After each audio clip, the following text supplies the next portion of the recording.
అయితే గురువుగారు ఇప్పుడు రాబోయే పరాభవనం సంవత్సరంలో కుంభరాశి వారికి ఏ విధంగా ఉందో కాస్త తెలియజేస్తారా?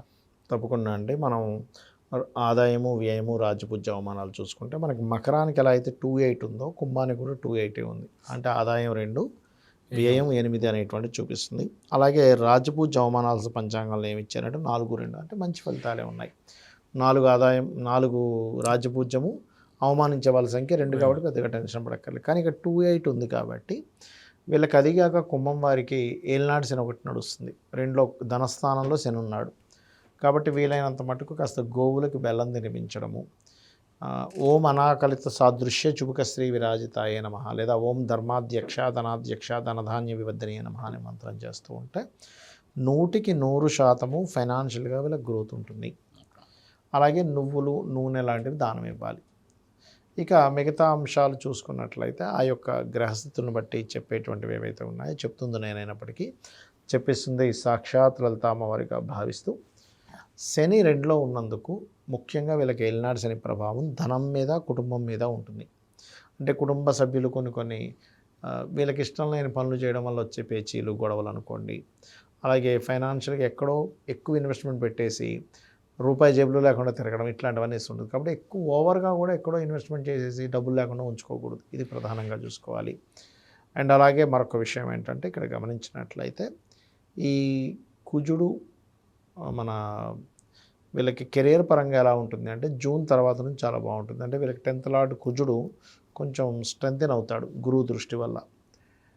ముఖ్యంగా బ్యాంకింగ్ సెక్టార్సు, టూరిజం డిపార్ట్మెంటు, సాఫ్ట్వేర్ రంగాల్లో ఉండేటువంటి వారికి, ఫుడ్ రిలేటెడ్ సంబంధించిన రంగాల్లో ఉండేటువంటి వారికి కొత్త ఉద్యోగ అవకాశాలు వీళ్ళకి పెరుగుతాయి చెప్పాలంటే. అలాగే ఈ సంవత్సరం స్వయం కృషితో ఏదైనా గృహము, వాహనం తీసుకోవడం జరుగుతుంది. కాకపోతే ఎప్పుడు కూడా ఒక గృహం తీసుకునేటప్పుడు వాళ్ళ పేరులో ఉండేటువంటి మొదటి అక్షరాన్ని తీసుకొని ఆ అక్షరపరంగా వర్గు నిర్ధారణ చేసి ఏ డైరెక్షన్ పనికొస్తుందో చూసుకోవాలి. చాలామంది తెలియక సౌత్ మంచిది కాదు, వెస్ట్ మంచిది కాదు, ఈస్ట్ నార్త్ మంచిది అనుకుంటారు. అలా కాదు. ఇప్పుడు తన అక్షరాలు ఉన్నాయి. నరేష్, ఇప్పుడు నా పేరు నానాజీ లేకపోతే నర్సింగ్, ఈ పేర్లకి తూర్పు పనికిరాదు. అలాగే చ అక్షరాలు కూడా ఉత్తరం పనికిరాదు.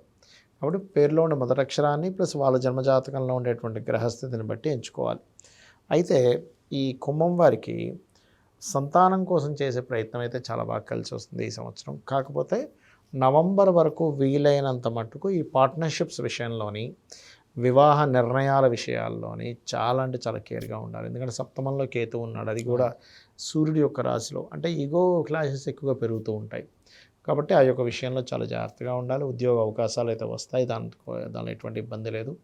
కొంచెం కొన్ని నిర్ణయాలు సరైన సమయంలో ఎక్స్పాన్షన్స్ కోసం తీసుకునే నిర్ణయాలు సరిగ్గానే తీసుకుంటారు. అండ్ వీళ్ళకి కొద్దిగా కుంభం వారికి నవంబర్ దాటితే 12వ స్థానంలోకి రాహు వెళ్తున్నాడు కాబట్టి అక్కడి నుంచి విదేశాలకు వెళ్ళి అక్కడ ఏదైనా ఉద్యోగం చేయాలి అని చెప్పి ప్రయత్నం చేసేటువంటి వారికి ఖచ్చితంగా 100% బాగుంటుంది. అయితే ఉద్యోగ అవకాశాలు మరింత పెరగాలి అంటే ఓం మాణిక్య మకుటాకార జానుద్వయ విరాజితాయ నమః అనే మంత్రం చేసుకోవాలి. అది కాకుండా వీళ్ళకి లగ్నంలో రాహు, సప్తమంలో కేతు ఉంటూ గ్రహణాలు కూడా పట్టాయి కాబట్టి వివాహ నిర్ణయాల విషయంలో జాగ్రత్తగా ఉండాలి నవంబర్ వరకు. రాహు ఎప్పుడైనా రాశిలో ఉన్నప్పుడు ఏమవుతుందంటే ఏదో తెలియని ఒక చికాకు, ఏదో భయం వెంటాడుతూ ఉంటుంది. సో అందుకని వీళ్ళు ఒక టబ్బు తీసుకొని అందులో వాటర్, గోరువెచ్చని నీళ్ళు వేసి కొంచెం కల్లుప్పు అంటారు, ఒక 3 గుప్పెళ్ళు వేసి అందులో కాసేపు కూర్చుంటే కూడా చాలా మటుకు క్లియర్ అవుతుంది. వీళ్ళు నిద్రలేచిన వెంటనే కూడా ఓం దుమ్ దుర్గాయ నమః అనే మంత్రం చేసుకోవడం అన్ని విధాల ఉత్తమం వీరికి. అయితే గురువుగారు ఇప్పుడు నవనాయకులు అంటారు కదా. అవునండి. ఈ నవనాయకుల మీద ఆధారపడే మన ప్రపంచ పరిస్థితులు, దేశ కాలమానం అన్నీ ఉంటాయి కదా. అవునండి. సో ఈ నవనాయకుల వల్ల ఎలా ఉండబోతుంది ఈ రాబోయే కొత్త సంవత్సరం? తప్పకుండా దీనికి రాజు, మంత్రి, సైన్యాధిపతి, శస్యాధిపతి, అర్ఘ్యాధిపతి, మేఘాధిపతి అని ఇట్లా ఉంటారు. 9 మంది ఉంటారు. అయితే వీళ్ళు ఒక్కొక్కరు ఒక్కొక్క రోల్ ప్లే చేస్తూ ఉంటారు. ఎప్పుడైనా కూడా రాజు కనుక గురువు అయితే చాలా మంచిదని చెప్తారు ఆ సంవత్సరం. కానీ ఈ సంవత్సరం అలా కాదు. ఎందుకంటే గురు రాసులు పాడైనందుకు రాజు గురువు అయినప్పటికీ ఎక్కువ మారణ హోమాలు, గొడవలు. ఎందుకు గొడవలు? రాజు గురువుకి ఎందుకు గొడవలు అనుకోవచ్చు. మంత్రి కుజుడయ్యాడు అంటే ఆలోచనాకారకుడు కుజుడయ్యాడు. ఇప్పుడు ఏదైనా గొడవ వస్తే మనం ప్రశాంతంగా ఉంటే ప్రశాంతంగా మాట్లాడతాం, అది అగ్రెసివ్గా ఉంటే ఫస్ట్ కొడేస్తాం వెళ్ళిపోయి. ఎందుకు అంటే ఆ అగ్రెసివ్ నేచర్లో మనం ఉన్నాం కాబట్టి, అగ్రెసివ్గా ఉన్నాం కాబట్టి ఆ ప్రభావం చూపిస్తూ ఉంటుంది. కాబట్టి ఇక్కడ ఏంటంటే రాజు గురువు అయినప్పుడు ఏంటంటే దేశపాలనా పరిస్థితి మీద చెప్తూ ఉంటుంది.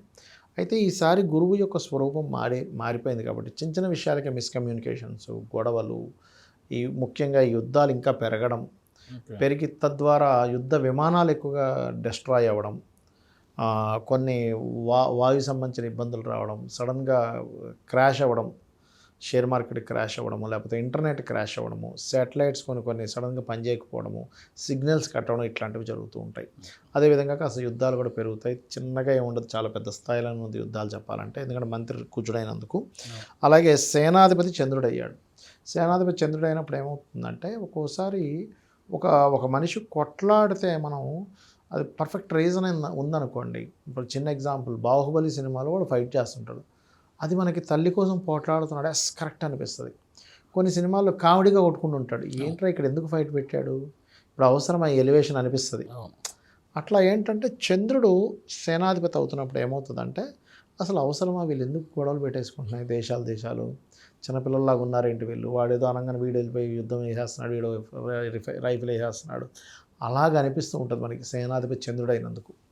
అండ్ అలాగే సస్యాధిపతి అంటారు, అంటే క్రాప్స్, పంట సంబంధించిన బాగు ఉంటాయి, కొన్ని పంటలు విపరీతంగా డిస్టర్బ్ కూడా అవుతాయండి. క్రాప్స్ కారకుడు గురువు అయ్యాడు కాబట్టి ఈ సంవత్సరం, అంటే గురువుకి శుక్రుడికి ఇద్దరికి వచ్చింది కాబట్టి ఆ రకంగా ఉంటుంది. అదేవిధంగా ధాన్యాధిపతి కూడా బుధుడయ్యాడు. ధాన్యాధిపతి బుధుడైనందుకు ఏంటంటే విపరీతమైన కమర్షియాలిటీ ధాన్యానికి పెరుగుతుంది. పప్పులు ఉప్పుల రేట్లు మనం ఎప్పుడూ ఊహించనట్టుగా, ఎప్పుడూ చూడలేదు ఇంత రేట్లు అనేటువంటిగా చూస్తాం మనం, పప్పులు ఉప్పులు ఇవన్నీ కూడా. అంటే మనం తినే ధాన్యపు సంబంధించిన విషయంలో చాలామంది సాఫ్ట్వేర్ ఎంప్లాయీస్ కూడా ఈ సంవత్సరం మీరు చూడండి, ఈ సాఫ్ట్వేర్ జాబ్స్ పోయాయి కాబట్టి ఇవి ఎప్పుడు ఎలా ఉంటాయో తెలియదు కాబట్టి శుభ్రంగా 10 ఎకరాలు లీజు తీసుకొని నేను సాగు చేసుకుంటానే దాంట్లోకి వెళ్ళిపోతారు. ఓకే. అండ్ అలాగే అర్ఘ్యాధిపతి అంటారు, అంటే ప్రైజెస్ ఎలా ఉంటాయి చంద్రుడికి వచ్చింది. చంద్రుడు ఒకరోజు నీచపడితే ఇంకో రోజు ఉచ్చ పొందుతాడు, ఇంకో రోజు పాపగ్రహంతో ఉంటే డౌన్ అయిపోతాడు, శుభగ్రహంతో ఉంటే బాగా పెరిగిపోతాడు. చంద్రుడికి ఏంటంటే సిచ్యువేషన్స్ని బట్టి మన మైండ్ మారిపోద్ది. చూస్తారు, మన మైండ్ ఎలా ఉంటుంది, మనసు బాగుంది సిచ్యువేషన్, మన మనసు ఆనందంగా ఉంటుంది, సిచ్యువేషన్ బాగాలేదు మనసు ఆందోళనగా ఉంటుంది. అంటే మనసుకంటూ సపరేట్గా ఏముండదు, సిచ్యువేషన్ బట్టి మనసు స్పందిస్తూ ఉంటుంది. అలాగే ఈ ప్రైజెస్ కారకుడు చంద్రుడు అయ్యాడు కాబట్టి ఇవాళ ఉన్న రేటు రేపు ఉండదు, రేపు ఉన్న రేటు వారానికి ఉండదు, వారానికి ఉన్న రేటు మళ్ళీ ఆ పై వారం ఉండదు. ఆ రకంగా రేట్స్ మారిపోతూ ఉంటాయి. ఈ సంవత్సరం మీరు అది చూస్తారు. అదేవిధంగా మేఘాధిపతి కూడా చంద్రుడు అయ్యాడు. చంద్రుడు అయినందుకు వర్షాలు బాగా పడతాయి. కాకపోతే కొన్ని దేశాల్లో అసలు ఇది నిజం మేఘమా, ఈ యుద్ధం వల్ల వచ్చిన మేఘమా అన్నట్టుగా ఉంటుంది. కొన్ని రోజుల పాటు ముసురు పట్టుకున్నట్టుగా ఉంటుంటాయి. కొన్నిసార్లు విపరీతంగా వర్షపాతాలు ఉంటాయి, మంచి కురవాల్సిన ప్లేస్లో మంచి జల్లులు పడతాయి. కాకపోతే కొన్నిసార్లు మాత్రం 10-15 రోజులు అలాగ వర్షం ఉంటుంది, చూసిన మేఘం పట్టేసి అలా కూడా ఉంటుంటుంది. ఇక అదేవిధంగా చూసుకున్నట్లయితే రసాధిపతి అంటారు.